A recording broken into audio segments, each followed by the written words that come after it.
The Galactic Empire was vast, its dominion stretching over thousands of star systems. It had crushed countless civilizations under its heel, expanding its influence with an arrogance born of overwhelming technological superiority. To the Empire, Earth was nothing more than another insignificant planet, a rock teeming with primitive life forms who had barely clawed their way to space travel. A mere speck in the galaxy, unworthy of true consideration. In the Empire's Grand War Council aboard the colossal dreadnought Eternal Dominion, the Emperor himself addressed his advisors. His voice carried the weight of unchallenged authority, each word laced with disdain for the subject at hand. Earth, he spat as if the name itself offended him. A backwater world with laughable defenses. Its inhabitants wield nothing but crude ballistic weapons and delusions of independence. We will take what we need and dispose of the rest. No more than a week's effort. The assembled generals nodded in agreement, their faces masks of cold confidence. Holographic projections displayed Earth's military capabilities, missile silos, outdated fighter jets, and naval fleets that seemed absurdly outdated by the Empire's standards. One general, a towering figure with deep violet skin and gleaming metallic implants, sneered. Their planet will be a fine resource depot. Their resistance, if any, will be crushed under our boots like insects. Meanwhile on Earth, chaos reigned. News of the Empire's looming invasion had spread, throwing governments into disarray. The United Nations held emergency sessions, with diplomats and military leaders scrambling for a unified strategy. Desperation filled the air. Humanity had never faced an external threat of this magnitude. Every option seemed insufficient, every plan a futile gesture against the sheer scale of the enemy's forces. Yet, amidst the uncertainty, one decision was made with absolute clarity. If survival was to be possible, unconventional methods would be necessary. Deep within a classified military base, an elite team of Navy SEALs was being briefed. These were not ordinary soldiers. They were the best Earth had to offer, trained in stealth, sabotage, and guerrilla warfare. Commander Nathan Cole, a grizzled veteran with piercing gray eyes, stood before his team. His voice was calm but carried an edge of steel. "We're not fighting an enemy who sees us as equals," he said, scanning the room. "To them we're less than nothing. That arrogance is their weakness. And we're going to exploit it?" The SEALs were handed their mission. Infiltrate the alien flagship, gather intelligence, and if possible, disrupt their operations. It was a suicide mission on paper, but to them, it was another challenge to overcome. They would carry Earth's last, desperate hope on their shoulders. As the team prepared, loading gear and calibrating equipment, the gravity of their task weighed heavily. This was not just a mission, it was a message. If they succeeded, the Empire would learn what humanity was capable of. If they failed, Earth would be a memory lost among the stars. Cole's final words before deployment echoed in their minds. "We're outgunned, outnumbered, and underestimated. That's how we like it." The SEAL team moved through the silence of space, their stealth shuttle cloaked by cutting-edge countermeasures. Every breath felt heavier as the alien dreadnought loomed ahead, a massive, otherworldly fortress radiating cold, metallic menace. The crew remained focused, their movements precise, rehearsed, and devoid of hesitation. Commander Cole stood at the helm, his gaze fixed on their target. He knew the odds, but he also knew his team. Every one of them was a master of their craft, and this mission demanded nothing less.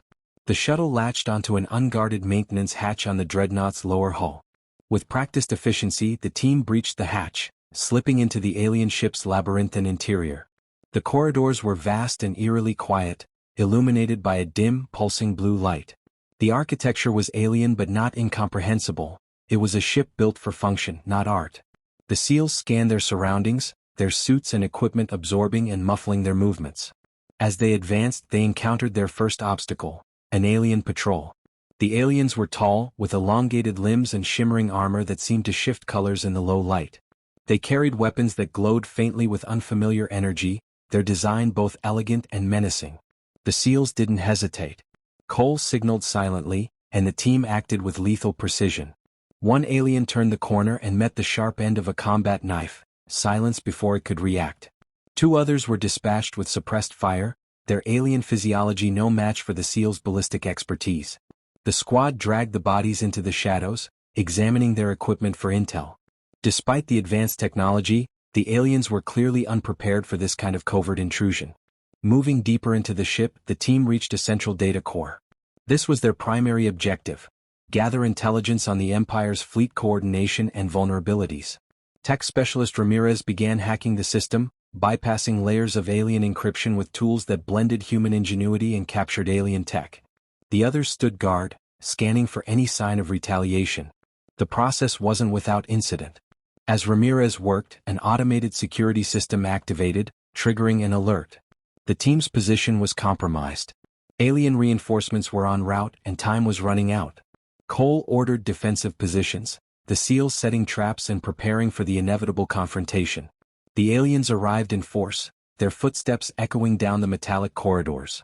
The SEALs' traps detonated with precision, turning the narrow space into a kill zone. Explosions reverberated through the halls, and the team engaged in a controlled retreat, utilizing choke points and misdirection to outmaneuver the enemy. The aliens, unaccustomed to such tactics, faltered. Ramirez finished the download just as the last of the reinforcements fell. With the data secured, the SEALs moved swiftly, planting timed explosives on critical systems along their path. As they extracted, a single thought lingered in their minds. The Empire had underestimated Earth, and the first seeds of that mistake were now taking root. The SEALs made their way through the damaged corridors of the alien dreadnought, their every move calculated to take advantage of the chaos they had sown. The ship's once perfect order was now a frenzy of panicked alien soldiers, malfunctioning systems, and fires spreading through critical sections. The SEALs were ghosts in this disarray, striking and disappearing before the aliens could comprehend what was happening. Their tactics were relentless and adaptive. Cole's team laid a web of distractions, triggering fire suppression systems in one sector, detonating explosives in another, and cutting power to entire sections. Each act further fragmented the alien response, forcing them into smaller, isolated units. Without centralized control, the Empire's forces, so accustomed to overwhelming their enemies with precision and numbers, were being picked apart. As the SEALs pushed deeper, they stumbled upon a weapons cache. Alien firearms, sleek and humming with advanced energy, lined the walls. Ramirez quickly analyzed the technology, rigging several of the weapons with Earth-made explosives. When the aliens inevitably came to arm themselves, they'd only add to their own destruction. It was a brutal but effective tactic, one that emphasized just how resourceful and unrelenting the SEALs could be. In another sector, Cole's team encountered a group of alien engineers attempting to repair a damaged reactor conduit. With swift efficiency, the SEALs neutralized them, leaving no room for recovery. They knew this wasn't just about inflicting damage, it was about breaking the enemy's will to fight. Cole took a moment to assess the area, then planted additional charges that would ensure the reactor remained unstable long after they left. The second team, led by Lieutenant Harper, focused on exploiting the dreadnought's over-reliance on automated systems. Harper had identified a weakness in the ship's security protocols. By targeting specific nodes, they could redirect power from the ship's defensive grid to non-essential systems. As the aliens scrambled to regain control, the SEALs moved freely, their path to extraction growing clearer with each passing moment. Despite their progress, the SEALs faced their greatest challenge yet when an elite alien strike team intercepted them. These soldiers were different, larger, faster, and heavily armored, clearly designed for close combat. The SEALs adapted instantly, using every tool at their disposal. Grenades were deployed to disorient, while precision shots targeted weak points in the aliens' armor. The fight was brutal and intense, but the SEALs' discipline and teamwork won out. As the last alien fell, Cole ordered the team to move. There was no time to celebrate. Reaching a control terminal, Ramirez executed the final phase of their plan. The virus they'd planted earlier had spread through the dreadnought systems, and now it was time to activate its payload. As Ramirez worked, alarms began blaring in new patterns, signaling catastrophic failures throughout the ship. The dreadnought was falling apart, and the SEALs had ensured it would take a significant portion of the Empire's fleet coordination capabilities with it. With the mission nearly complete, the SEALs regrouped at their extraction point.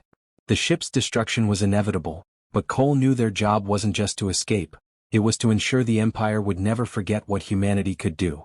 The extraction shuttle docked with precision, the SEALs boarding quickly but methodically. The alien dreadnought was a fractured shadow of its former glory, racked with internal explosions and cascading system failures. As the team secured themselves for departure, Cole took one last look at the crumbling behemoth. Mission accomplished, he muttered, signaling for takeoff. The shuttle raced away, navigating through a gauntlet of alien fighters and debris. The SEALs had anticipated a heavy pursuit, but the chaos they had caused aboard the dreadnought worked in their favor. Alien ships struggled to coordinate, their movements erratic and confused. Using the advanced stealth technology of their shuttle and sheer tactical skill, the SEALs broke through the enemy lines, disappearing into the vastness of space. Back on Earth, the data they had extracted proved invaluable. The virus planted aboard the flagship had spread to other ships in the fleet, disrupting their communications and rendering their coordination ineffective. The once imposing Empire's forces were now a scattered mess, their overwhelming advantage neutralized by Earth's ingenuity. Humanity's leaders wasted no time. Armed with new intelligence, they launched a counteroffensive. Earth's militaries worked together like never before, uniting under a single purpose: survival. Utilizing the SEALs' tactics on a planetary scale, they avoided direct confrontations, instead focusing on guerrilla-style strikes. Small, agile squadrons hit key targets, crippling the alien fleet piece by piece. Supply lines were cut, command ships were sabotaged, and planetary defenses were fortified with every passing hour. The Empire, for all its technological superiority, was not prepared for such resistance. Their doctrine was built on domination, on the belief that no one could challenge them. But now, faced with an enemy that fought with cunning and relentlessness, their arrogance was turning to desperation. Alien commanders argued among themselves, their fear of failure growing with every skirmish. As the tide began to turn, the SEALs prepared for one final mission. Using the data they had gathered, they pinpointed the location of the Empire's local command hub, a massive orbital station coordinating the fleet. Cole and his team volunteered to lead the assault, knowing it would likely be their last. The attack was swift and devastating. Earth's forces, emboldened by their recent victories, engaged the remnants of the alien fleet, drawing their attention away from the station. Meanwhile, the SEALs infiltrated the hub, planting charges and ensuring its destruction. When the station exploded in a brilliant cascade of light and fire, it marked the breaking point for the Empire's campaign. The surviving alien ships retreated, limping back to their territory, their pride and power shattered. Humanity had not only survived, it had sent a message. Earth was not to be underestimated. As the SEALs returned home, battered but victorious, Cole stood before his team. "They thought we were nothing," he said, his voice firm. "They thought they could take what they wanted without consequence. They were wrong. Humanity doesn't just survive, we fight. And we win." The mission became legend, a turning point in Earth's history. For the first time, humanity had stood against the stars and proven its worth. And the galaxy would never forget.